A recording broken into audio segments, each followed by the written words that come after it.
진돗개가 파헤친 비밀. 서울 변두리의 작은 마을. 봄바람이 살랑이는 오후, 김태우는 마당에서 차 한 잔을 마시며 평온한 일상을 즐기고 있었다. 58세에 은퇴한 초등학교 교사였던 그는 35년간의 교직 생활을 마치고 이제 아내 순이와 함께 조용한 노후를 보내고 있었다. 딸 민서는 28살이 되어 서울에서 직장 생활을 하고 있었고 주말이면 가끔 집에 들러 부모와 시간을 보냈다. 태훈의 하루는 규칙적이었다. 아침 6시에 일어나 가벼운 산책을 하고 순이가 준비한 아침을 먹은 후 마당에서 화초를 돌보거나 책을 읽으며 시간을 보냈다. 교직에 있을 때는 항상 바쁘게 살았지만 은퇴 후에는 이런 여유로운 삶이 낯설면서도 만족스러웠다. 그런데 오늘은 뭔가 달랐다. 5년째 기르고 있는 진돗개 호야가 이상하게 행동하고 있었다. 평소엔 태훈 곁에서 조용히 누워있던 호야가 갑자기 마당 한쪽으로 달려가서는 필사적으로 흙을 파헤치기 시작한 것이다. 앞발로 뒷발로 온몸을 던져가며 마치 무언가 중요한 것을 찾는 듯했다. 호야는 원래 영리한 개였다. 태훈이 아직 교사로 일할 때 집 근처에서 길을 잃고 떠돌던 새끼 강아지를 데려온 것이 시작이었다. 당시 민서가 대학생이었는데 아버지가 데려온 강아지를 보고 무척 좋아했다. 호야라는 이름도 민서가 지어준 것이었다.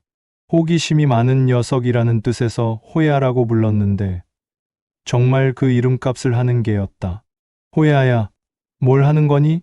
태훈이 다가가며 물었지만 호야는 멈추지 않았다. 오히려 더욱 격렬하게 땅을 팠다. 그 모습이 너무나 절박해 보였다. 호야가 파고 있는 곳은 다름 아닌 5년 전 돌아가신 아버지의 묘 바로 옆이었다. 아버지 김정수는 75세까지 건강하게 사시다가 갑작스런 심장마비로 세상을 떠나셨다. 평생 성실하게 공무원 생활을 하시며 가족을 위해 헌신하신 분이었다. 아버지가 돌아가신 후 태우는 부모님이 살던 이 집으로 이사와서 아버지의 묘를 집 마당에 모셨다. 그것이 아버지의 유언이기도 했다. 얘가 왜 이러지? 순이도 나와서 걱정스럽게 바라봤다. 아버님 묘 옆인데 불길하네. 순이는 60세로 태훈보다 2살 어렸다. 평생 남편을 내조하며 살아온 전형적인 현모양처였다. 아이들을 키우느라 직장은 가지지 못했지만 남편이 교사 일에 전념할 수 있도록 뒷바라지를 했다. 아버지가 돌아가신 후에는 시어머니도 모시며 효부 노릇을 했었는데 시어머니마저 작년에 돌아가시면서 이제 정말 노부부만 남게 되었다. 태우는 처음엔 그저 개의 장난이라고 생각했다. 하지만 호야의 행동은 하루 이틀이 아니었다. 매일 같은 시간, 같은 장소에서 똑같이 흙을 파헤쳤다. 그 모습에는 뭔가 간절함이 있었다. 마치 여기 뭔가 있어요. 찾아주세요 라고 말하는 것 같았다. 호야의 이상한 행동은 점점 심해졌다. 평소에는 밥을 잘 먹던 호야가 밥도 제대로 먹지 않았다. 밤에도 제대로 잠들지 못하고 중간중간 일어나서는 그 자리로 가서 킁킁거렸다. 태훈과 순이는 혹시 호야가 아픈 게 아닌가 해서 동물병원에 데려가기도 했지만 수의사는 건강에는 아무 이상이 없다고 했다. 스트레스 때문일 수도 있어요. 주변 환경에 변화가 있었나요? 수의사가 물었다. 특별한 변화는 없었는데 그냥 계속 마당 한쪽을 파고 있어요. 동물들은 때로 사람이 알 수 없는 감각으로 뭔가를 감지하기도 해요. 조금 더 지켜보시죠. 일주일째 되는 날, 태우는 더 이상 참을 수 없었다. 호야가 파놓은 구멍은 이미 30cm는 깊어져 있었고 개의 발톱은 상처투성이가 되어 있었다.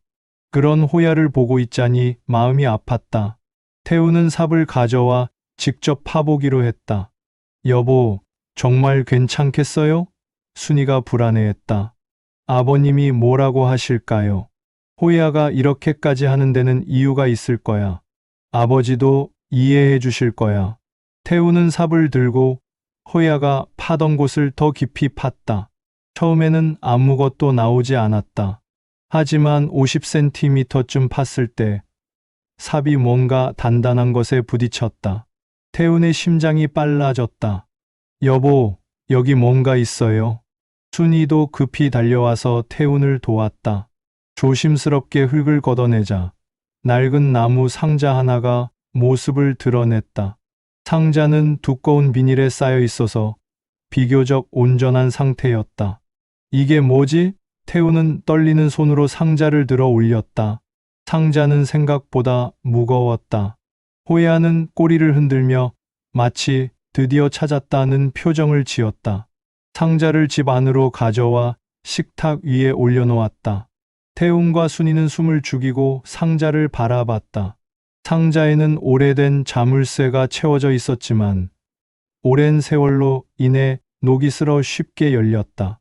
뚜껑을 열자 그 안에는 여러 봉투와 서류, 사진들이 정성스럽게 정리되어 있었다. 맨 위에는 작은 금속 상자가 놓여 있었고 그 옆에는 두꺼운 봉투들이 차곡차곡 쌓여 있었다.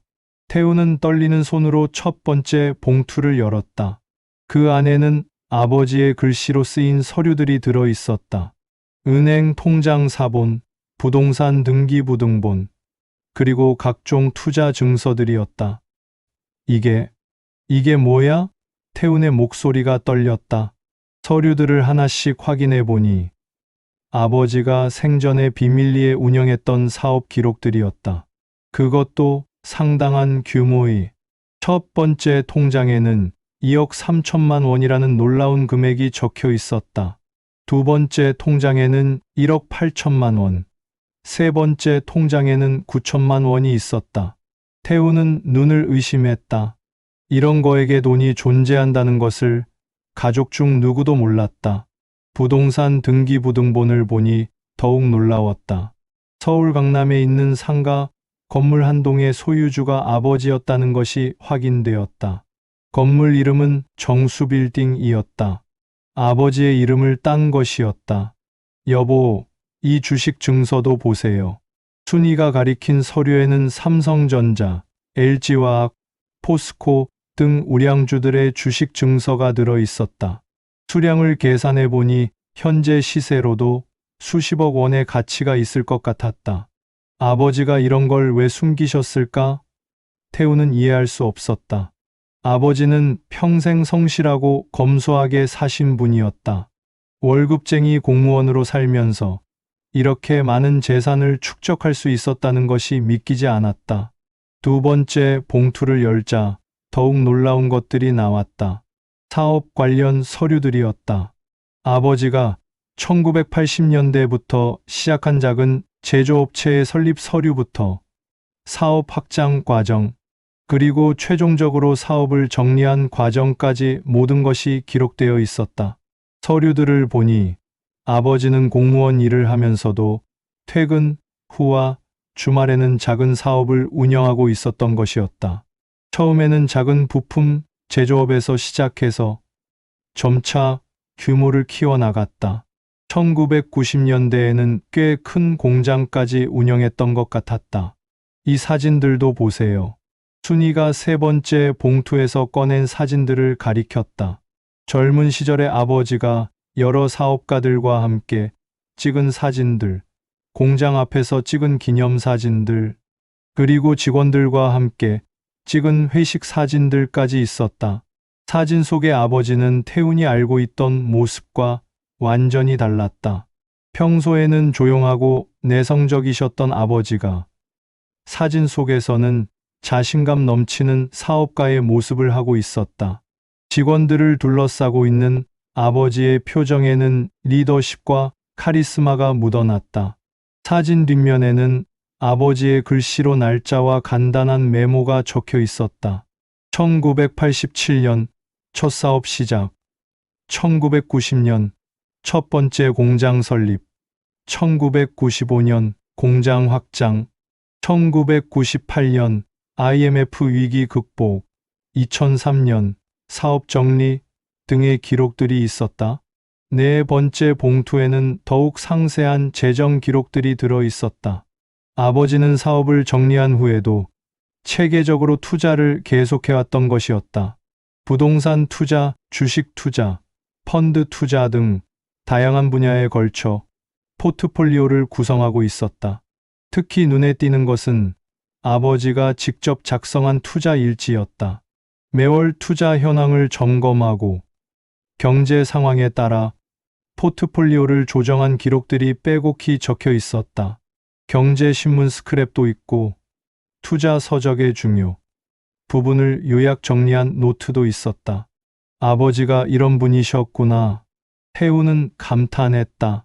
그들이 알고 있던 아버지는 단순하고 소박한 공무원이었는데 실제로는 이렇게 치밀하고 전략적인 사업가이자 투자자였던 것이다. 마지막으로 금속 상자를 열었다. 그 안에는 편지 한 통이 들어 있었다. 아버지의 친필로 쓰인 편지였다. 봉투에는 사랑하는 가족들에게 라고 적혀 있었다. 태우는 떨리는 목소리로 편지를 읽기 시작했다. 사랑하는 태우나, 그리고 우리 가족들에게. 편지를 읽는 태훈의 눈에서 눈물이 흘러내렸다. 내가 이 편지를 쓰는 것은 언젠가 너희들이 이 비밀을 알게 될 날이 올 것이라는 확신 때문이다. 나는 너희들에게 정말 많은 것을 숨겨왔다. 그 이유를 설명하기 위해 이 편지를 남긴다. 먼저 내가 왜 이렇게 많은 재산을 숨겨야 했는지부터 이야기하겠다. 30년 전 나는 공무원 일을 하면서도 작은 사업을 시작했다. 처음에는 가족들의 생활을 더 윤택하게 만들어주고 싶은 마음이었다. 공무원 월급만으로는 너희들에게 더 좋은 환경을 만들어줄 수 없을 것 같았다. 하지만 사업이 점점 커지면서 예상치 못한 문제들이 생기기 시작했다. 가장 큰 문제는 내 삼촌 태수였다. 태수는 어릴 때부터 돈에 대한 욕심이 많았고 내가 사업으로 돈을 벌고 있다는 것을 알게 되자 끊임없이 돈을 요구하기 시작했다. 처음에는 형제니까 도와야 한다고 생각했다.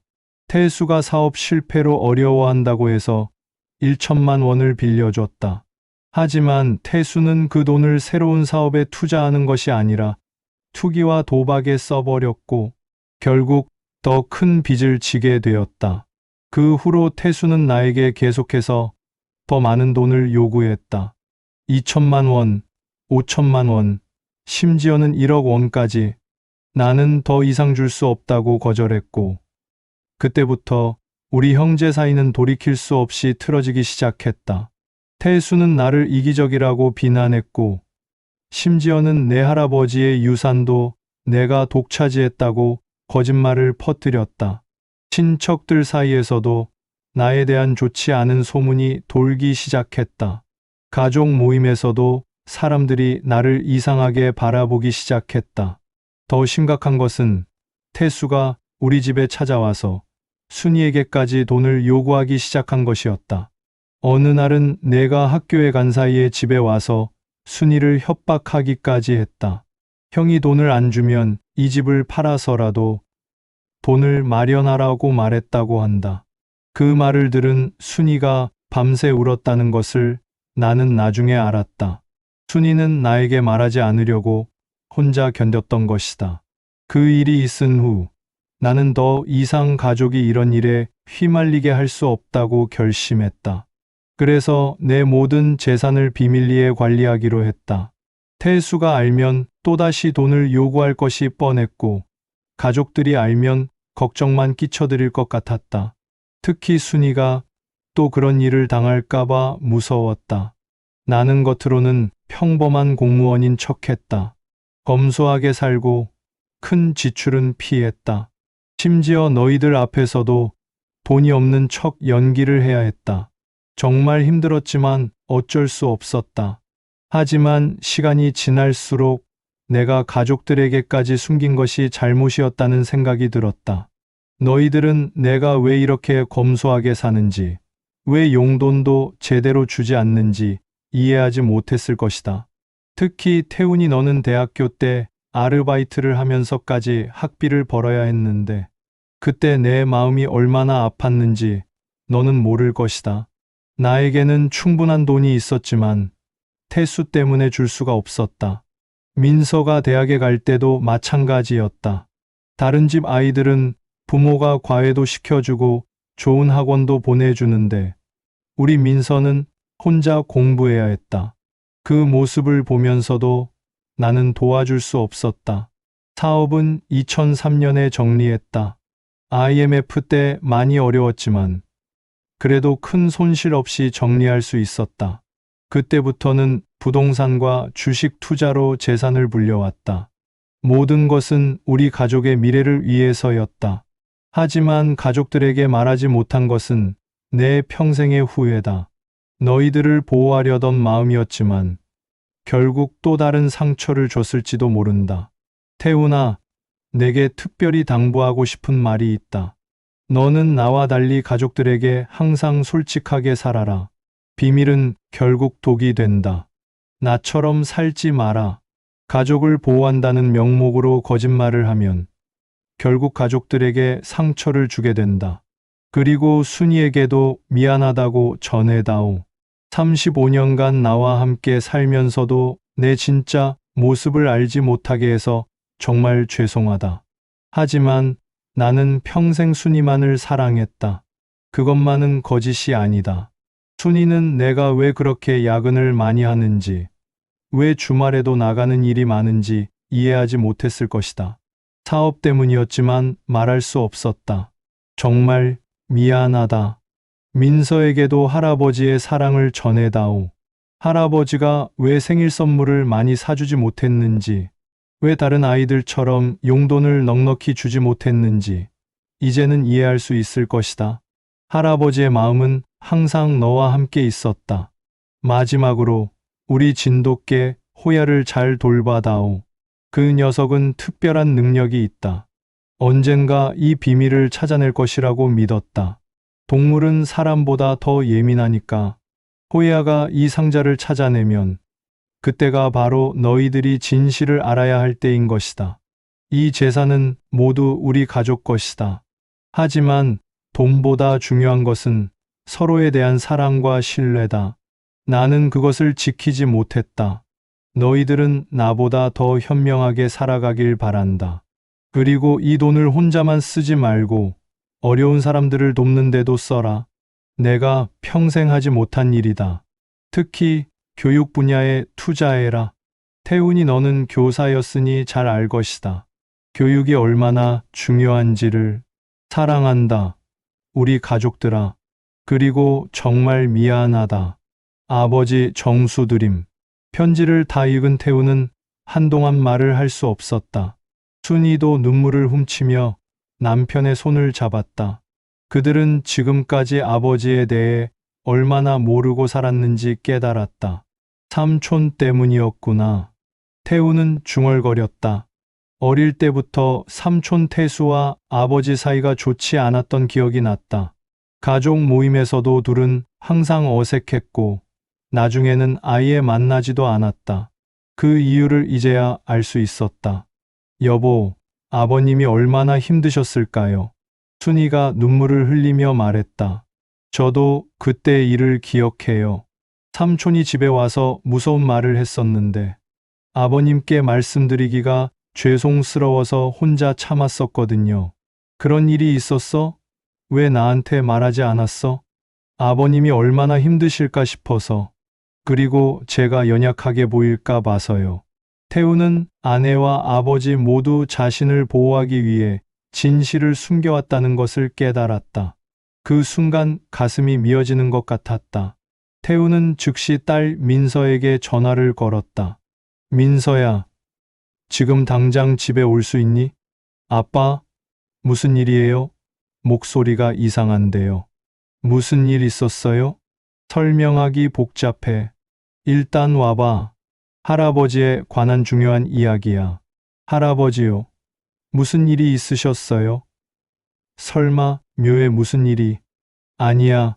그런 게 아니라 그냥 빨리 와. 내가 알아야 할 중요한 이야기가 있어. 민서는 아버지의 급한 목소리에 놀라 회사에 조퇴를 내고 즉시 집으로 향했다. 차 안에서도 계속 무슨 일인지 궁금해하며 불안해했다. 2시간 후 민서가 도착했다.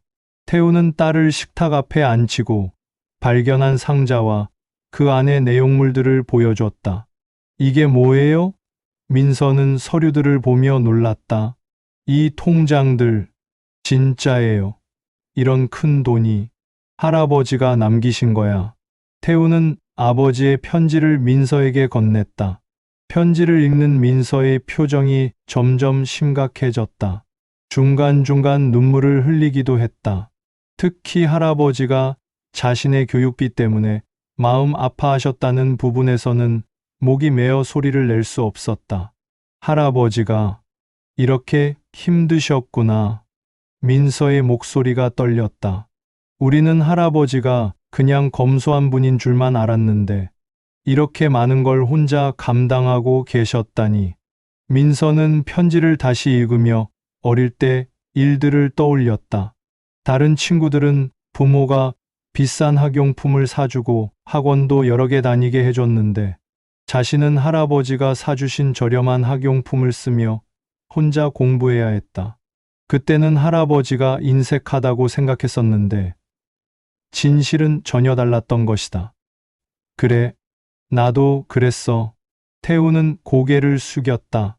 아버지는 우리를 보호하려고 혼자 모든 걸 감당하셨던 거야. 그리고 엄마도 삼촌이 협박했던 일을 나한테 말하지 않으셨고 순이가 딸의 손을 잡았다. 민서야, 할머니도 미안해. 그때 할아버지께 말씀드렸다면 더 좋았을 텐데 너무 무서워서 혼자 참았어. 아니에요, 할머니. 민서가 순이를 안으며 말했다. 할머니도 할아버지를 보호하려고 그러셨던 거잖아요. 그때 민서가 갑자기 입을 열었다. 아빠, 엄마, 사실 저도 아빠한테 숨기고 있는 게 있어요. 태웅과 순이는 놀란 눈으로 딸을 바라봤다. 뭘 숨기고 있다는 거니? 민서는 잠시 망설이다가 말했다. 저 회사에서 승진 제안을 받았어요. 그런데 부산으로 발령이 나요.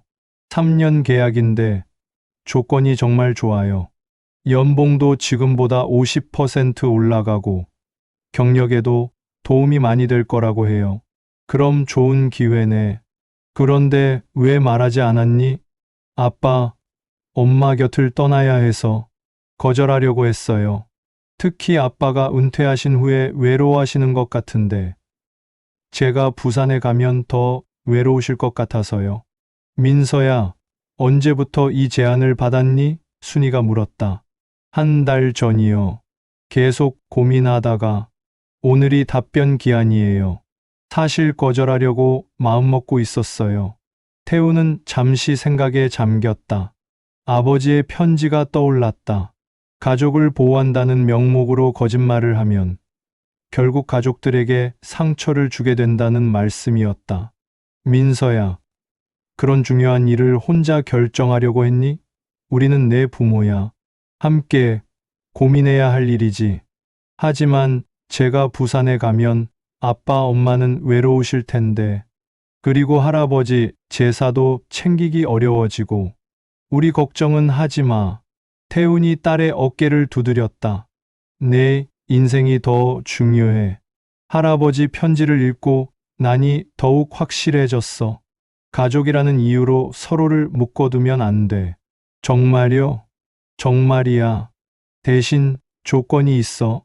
앞으로는 중요한 일이 있으면 혼자 결정하지 말고 우리와 상의해. 할아버지처럼 혼자 모든 걸 짊어지려고 하지 마. 민서는 눈물을 흘리며 부모를 안았다. 그들은 오랫동안 서로를 껴안고 있었다. 그럼 부산 가는 걸로 할게요. 하지만 자주 연락드릴게요. 그리고 1달에 한 번은 꼭 집에 올게요. 당연하지. 그리고 힘든 일 있으면 언제든 말해. 우리가 도와줄 수 있는 건 다 도와줄게. 그날 저녁 가족들은 아버지가 남긴 서류들을 더 자세히 살펴봤다. 생각보다 훨씬 체계적으로 정리되어 있었고 각각의 투자 내역과 수익률까지 상세히 기록되어 있었다. 아버지는 단순히 돈을 숨겨둔 것이 아니라 가족의 미래를 위해 치밀하게 계획을 세우고 투자해 오셨던 것이다. 부동산, 주식, 펀드 등 다양한 분야에 투자했고 모든 수익은 다시 재투자하거나 안전한 예금으로 보관하고 있었다. 특히 눈에 띄는 것은 아버지가 직접 작성한 투자 일지였다. 매월 투자 현황을 점검하고 경제 상황에 따라 포트폴리오를 조정한 기록들이 빼곡히 적혀 있었다. 또 다른 봉투에서는 아버지의 또 다른 면을 발견할 수 있었다. 사회봉사 활동 기록들이었다. 아버지는 비밀리에 어려운 학생들의 장학금을 지원하고 있었던 것이다. 익명으로 기부한 영수증들이 수십 장 들어 있었다. 아버지가 정말 대단하신 분이셨구나. 민서가 감탄했다. 이렇게 체계적으로 재산을 관리하시면서도 어려운 사람들을 도우셨고, 그런데 가족들에게는 한마디 말씀도 안 하시고, 경제 공부도 많이 하셨네요. 순이가 투자 일지를 넘기며 말했다. 여기 보니까 경제신문 스크랩도 있고, 투자 서적 요약 정리도 있어요. 언제 이런 공부를 다 하셨을까요? 태우는 아버지의 또 다른 면을 발견하고 놀랐다. 그들이 알고 있던 아버지는 단순하고 소박한 분이었는데 이렇게 치밀하고 전략적인 면도 있으셨다는 것이 신기했다. 그로부터 일주일 후 태우는 큰 결심을 했다. 순이야, 민서야, 나도 너희들에게 털어놓을 얘기가 있어. 태훈의 목소리에는 평소와 다른 무게감이 담겨 있었다. 아내 순이와 딸 민서는 무언가 심각한 일이 있음을 직감했다.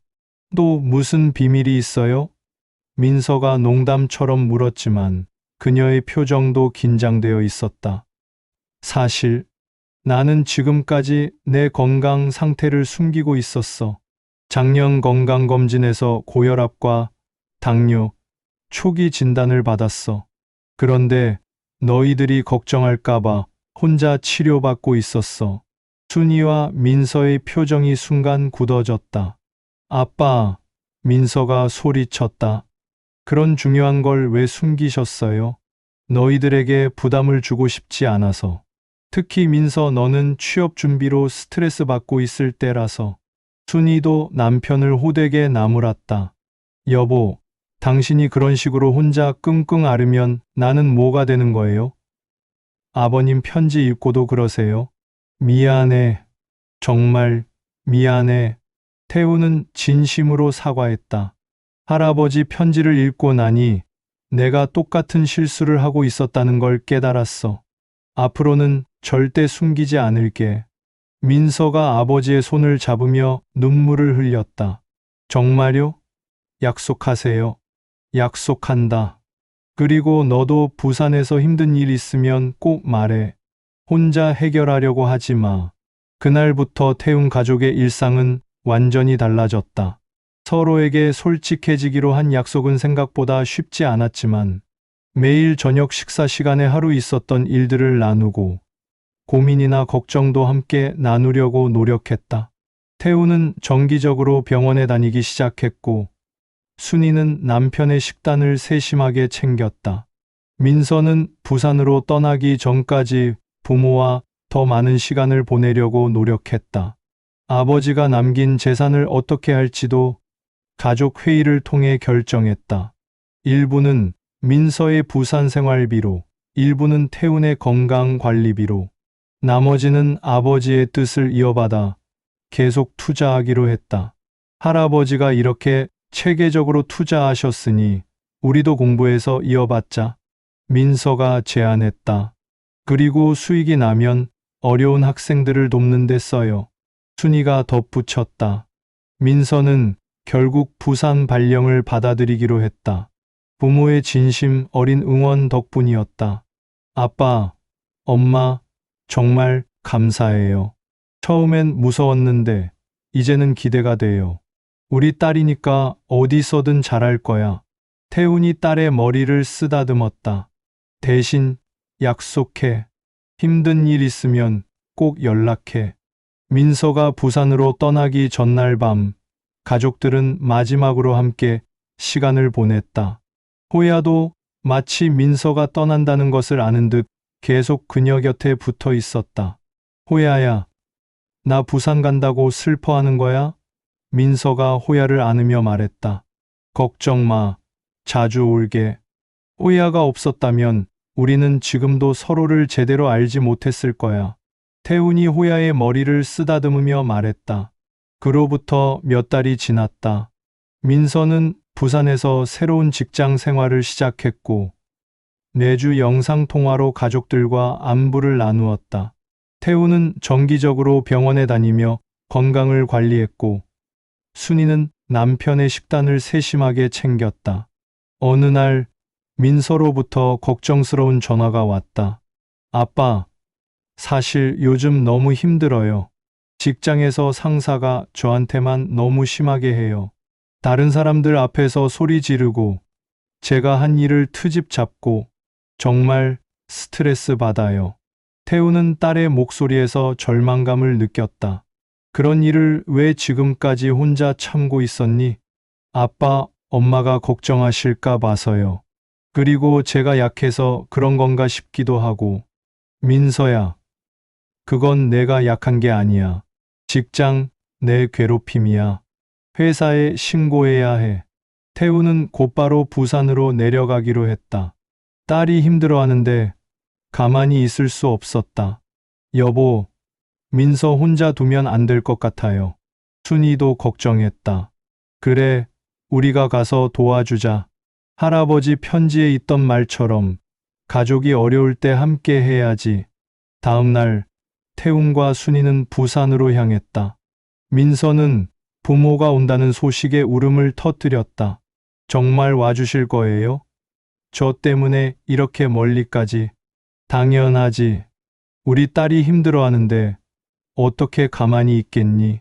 부산에 도착한 태훈 부부는 민서의 상황을 자세히 들어봤다. 직장 상사의 괴롭힘은 생각보다 심각했다. 태훈은 딸과 함께 체계적으로 증거를 수집하기 시작했다. 며칠 후 충분한 증거를 가지고 회사 인사팀에 정식으로 신고했다. 결국 해당 상사는 다른 부서로 이동되었고, 민서는 정상적인 업무 환경을 되찾을 수 있었다. 아빠, 정말 고마워요.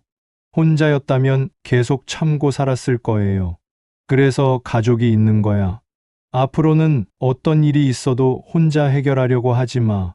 이 일을 계기로 민서는 더욱 당당해졌다. 자신의 권리를 지킬 줄 알게 되었고, 부모의 사랑이 얼마나 큰지도 깨달았다. 몇 달 후, 태훈이 정기검진을 받던 중 의사가 심각한 표정을 지었다. 혈당 수치가 많이 올라갔네요. 당뇨 관리를 더 철저히 해야겠습니다. 태훈은 집에 돌아와 즉시 순이와 민서에게 상황을 알렸다. 이번에는 숨기지 않았다. 엄마, 아빠 당뇨가 악화됐대요. 민서가 전화를 받고 울먹였다. 의사 선생님이 관리 잘하면 괜찮다고 하셨어. 걱정하지 마. 아니에요. 저 부산에 있을 때가 아니에요. 서울로 올라갈게요. 하지만 민서는 마음을 바꾸지 않았다. 회사의 사정을 말하고 서울지사로 발령을 요청했다. 6개월 후 서울로 돌아올 수 있게 되었다. 정말 돌아와도 되는 거야? 태훈이 딸을 보며 미안해했다. 아빠, 가족이 우선이에요. 할아버지, 편지에서 배운 거예요. 순이는 딸의 손을 잡고 눈물을 흘렸다. 우리 딸이 정말 많이 컸구나. 민서가 서울로 돌아온 후 태훈의 건강 관리는 더욱 체계적이 되었다. 온 가족이 함께 식단을 관리하고 매일 저녁 산책을 했다. 호야도 함께 따라다니며 가족의 건강 지킴이 역할을 했다. 몇 달 후 태훈의 건강 상태가 많이 호전되었다.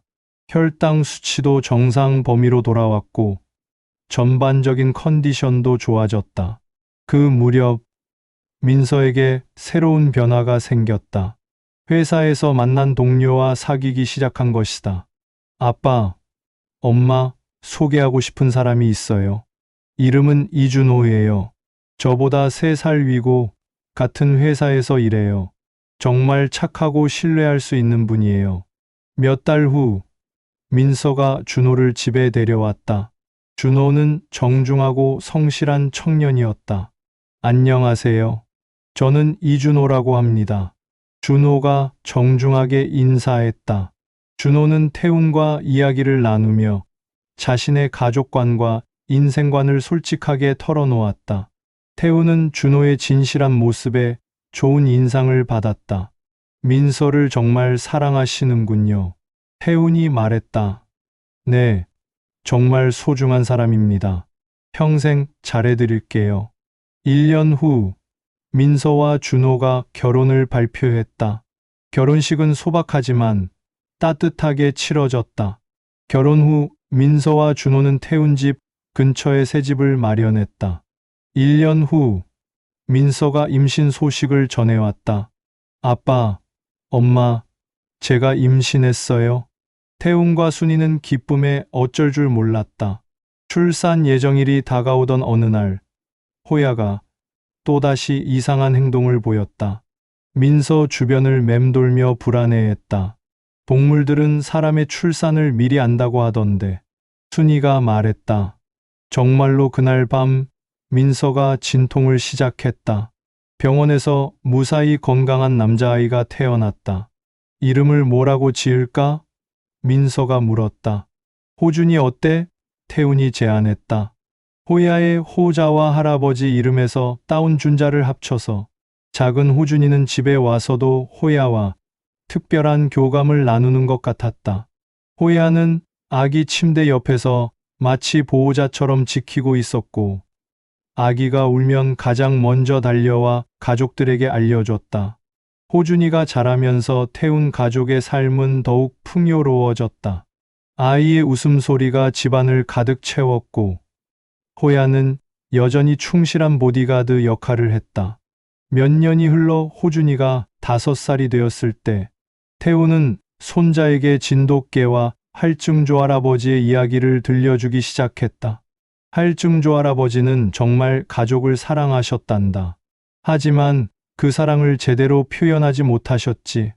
그래서 호야가 도와준 거야. 호야가 정말 똑똑하네요. 호준이가 눈을 반짝이며 말했다. 그래. 그래서 우리 가족은 서로에게 솔직하게 지내는 거야. 사랑한다면 숨기지 말아야 해. 호야는 이제 12살이 되어 많이 늙었지만 여전히 호준이를 지켜주고 있었다. 어느 겨울날 호야가 갑자기 아파했다. 태훈 가족은 급히 동물병원에 데려갔지만 의사는 안타까운 소식을 전했다.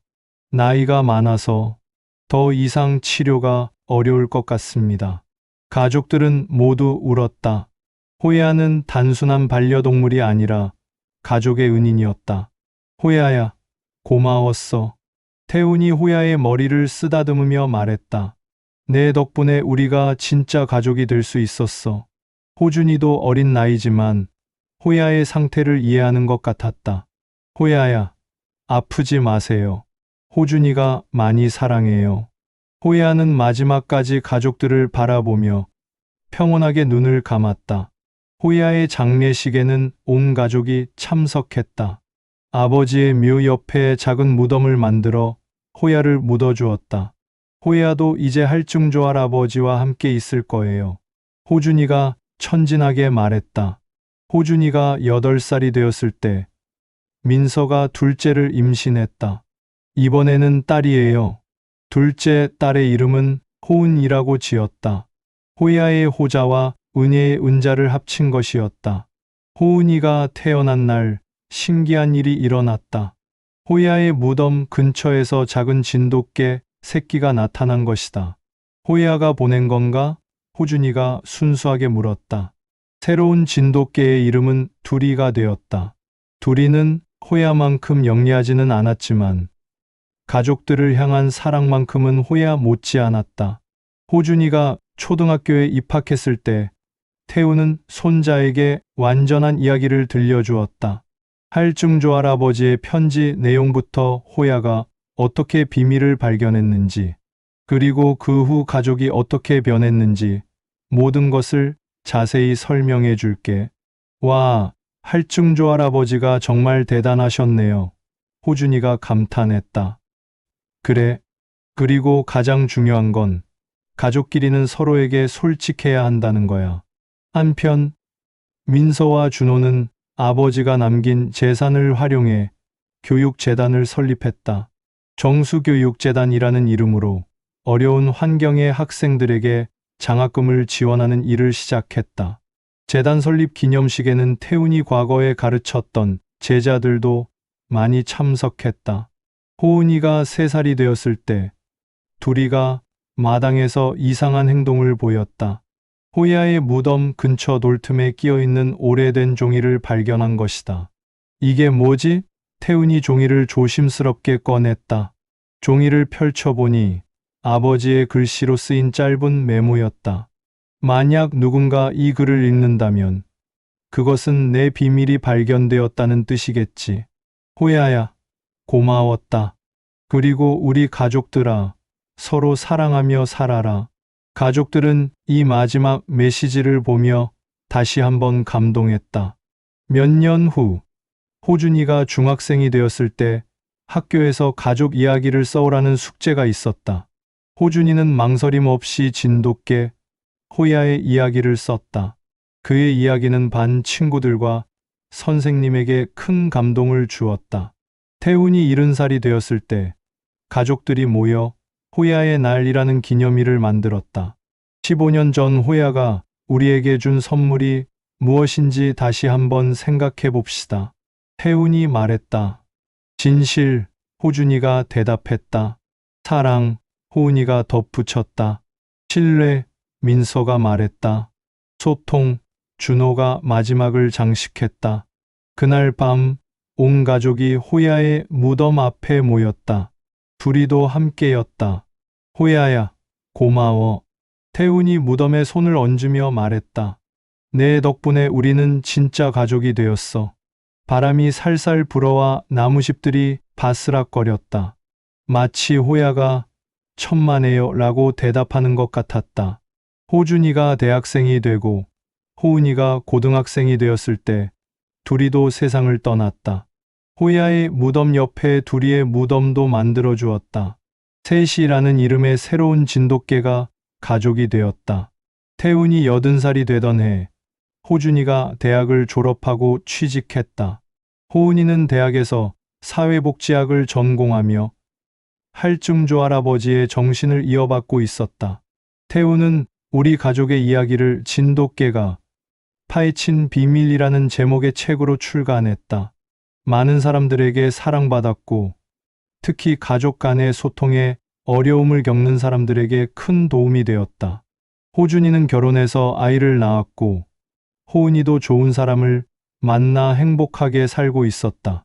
그들의 이야기는 이제 4대에 걸쳐 이어져 내려가고 있었다. 진돗개 호야가 파헤친 것은 단순한 구멍이 아니었다. 그것은 가족의 상처를 치유하고 새로운 신뢰를 쌓아가는 희망의 통로였다.